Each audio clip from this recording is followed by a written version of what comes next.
ஓம் வாராகி சரணம்.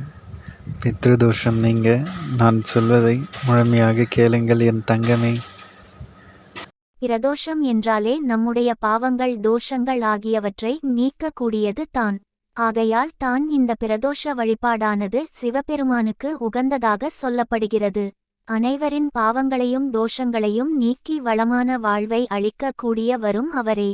அத்தகைய பிரதோஷ நாளில் பெரும்பாலான விரதம் இருந்து தங்கள் வீட்டின் அருகில் இருக்கும் சிவபெருமான் ஆலயத்திற்கு சென்று வழிபடுவது வழக்கம். இந்த சிவாலயத்திற்கு சென்ற பிரதோஷ நாளில் இவரை வழிபடும் போது 1000 பிரதோஷங்கள் வழிபட்ட பலனை ஒரு பிரதோஷ நாளிலே பெறலாம் சொல்லப்படுகிறது. அதிலும் ஒரு சனி பிரதோஷ நாளில் இவரை வழிபட்டால் கோடி பிரதோஷங்கள் விரதம் இருந்து வழிபட்ட பலனை பெறலாம். இந்த சிவாலயம் சென்னை கோயம்பேடு பேருந்து நிலையத்தின் அருகில் உள்ள குருங்காலீஸ்வரர் ஆலயம் தான். இங்கிருக்கும் இறைவன் குசலபுரீஸ்வரர். இறைவனின் பெயர் தர்ம சம்வர்த்தினி. இந்த ஆலயத்தில் அம்பிகை தனது இடது காலை முன்னோக்கி வைத்த படி காட்சி தருவது மேலும் ஒரு சிறப்பம்சமாக கருதப்படுகிறது. இது தன்னை நோக்கி வரும் பக்தர்களின் துயரை விரைந்து சென்று காப்பாள் என்பதை நமக்கு இந்த அன்னை உணர்த்துகிறார். இவரை வணங்கும் போது திருமண தடைகள் நீங்கும் என்று சொல்லப்படுகிறது. அதேபோல் இந்த ஆலயத்தில் உள்ள நந்தீஸ்வரரும் விசேஷமானவர். ஏனெனில் வேறு எந்த ஆலயத்திலும் இல்லாத வகையில் நந்தீஸ்வரர் மூக்கநாகையருடன் காட்சி தருவார். இந்த ஆலயத்தை ஆதி பிரதோஷ ஸ்தலம் என்றும் குறிப்பிடுகிறார்கள். அத்தனைய சிறப்பு வாய்ந்த ஸ்தலமாக இது கருதப்படுகிறது. சோழ மன்னர் ஒருவரின் தேரின் சக்கரம் ஏறி பூமியில் இருந்து இரத்தம் வெளிப்பட்டது. இதனை கண்டு அச்சமுற்ற மன்னன் பூமிக்கு அடியில் லிங்கம் இருப்பதைக் கண்டான்.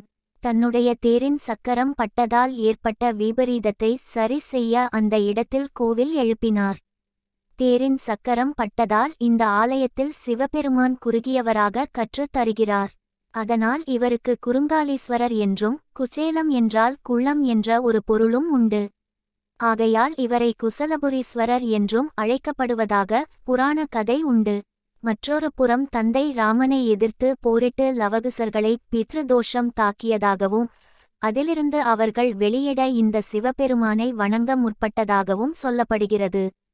சிறுவர்களான லவகுசர்கள் சிவபெருமானை வணங்க சிரமமாக இருந்ததால் சிவபெருமான் தன்னுடைய திருமேனியை குறுக்கிவராய் காட்சி தந்ததால் இந்த ஸ்தலத்திற்கு குருங்காலீஸ்வரர் என்ற பெயர் வந்ததாகவும் சொல்லப்படுகிறது. பித்ருதோஷம் நீங்க லவகுசர்கள் இத்தலத்தில் உள்ள சிவபெருமானை வணங்கியதால் இத்தலமானது பித்ருதோஷம் நீங்க வழிபடக்கூடிய முக்கிய ஸ்தலமாக பின்னாளில் உருவாகி உள்ளது. பித்ருதோஷத்தால் தாக்கப்பட்டவர்கள் இந்த கோவிலின் தீர்த்தத்தில் பூஜை புனஸ்காரங்கள் செய்வதன் மூலம் தோஷங்கள் நீங்கும்.